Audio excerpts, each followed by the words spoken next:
Hello my fellow eggheads, I'm a certified technician. Today we're going to go over how to install a bezel on your Dell computer. Let's get on to the repair. Okay, so taking my pry tool, I have a link in the description down below if you don't have one yourself. It looks a little bit like this.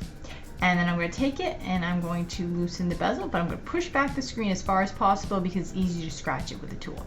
And I just go along the sides loosening it. It almost looks like I'm not doing much, but the goal is to just get all the little clips to loosen a little bit at a time so that it pops out easy on its own, as you can see.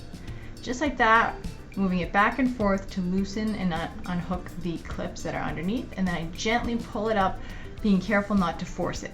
And then I'm going to take the new bezel and I'm going to put it in the bottom first because that's where the biggest clips are, and then I'm just going to push it down until it snaps into place, and I go through it just pushing it down like so, and then it slowly just gets all clipped into place. Really easy. As you can see, not hard at all, and that's how you do it. If you found this video in any way helpful, please like, share, and subscribe for more great content. But anyway, from one egghead to another egghead, this is Liz signing out.